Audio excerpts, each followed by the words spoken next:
नमस्कार साथियों, बहुत बहुत स्वागत है आपका अपने YouTube चैनल अमृत ज्ञान में। इस एपिसोड के माध्यम से आज हम बात करेंगे कुंडली में महाधनी बनने के योग। साथियों, पहला सूत्र देख लीजिए। जब भी कुंडली में पंचमेश और भाग्येश आपस में राशि परिवर्तन कर रहे हों तो ये महाधनी योग बन जाता है। उदाहरण के तौर पर जैसे आपकी वृषभ लग्न की पत्रिका हो तो वृषभ लग्न में पंचमेश बनते हैं बुध और नवमेश बनते हैं शनि। आपस में राशि परिवर्तन कर लें, जैसे शनि इस भाव के अधिपति हैं वृषभ लग्न में तो बैठ गए जाकर के पंचम भाव में, और बुध जो हैं वृषभ लग्न में पंचमेश होते हैं तो वो जाकर के बैठ गए नवम भाव में। तो ये इनका हो गया राशि परिवर्तन। शनि बुध की राशि में बैठ गए और बुध शनि की राशि में बैठ गए, तो ये महाधनी योग का निर्माण हो रहा है।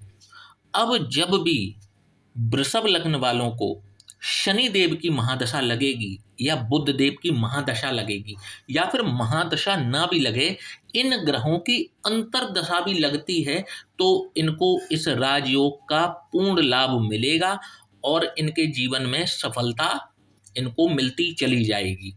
महादशा मिल गई तो बहुत बढ़िया है। ऐसा व्यक्ति महादशा में फर्श से अर्श पर जाने का सफर जरूर तय करता है। अंश बल जितना अच्छा होगा इन ग्रहों का, ये उतने ही ज्यादा धनी और धनाढ्य बनते चले जाएंगे इन ग्रहों की महादशा में। इसके बाद में एक योग और बताता हूं आपको। जैसे वृषभ लग्न में ही इसी का उदाहरण ले लेते हैं। इस कुंडली में धनेश बनते हैं बुध और लाभेश बनते हैं गुरु। गुरु और बुध आपस में या तो राशि परिवर्तन कर लें, जैसे गुरु इस भाव के स्वामी हैं और बैठ जाएं जाकर के धन भाव में, और धनेश बने बुध, बुध जाकर के बैठ जाएं लाभ भाव में। एक तो ये परिवर्तन योग हो गया।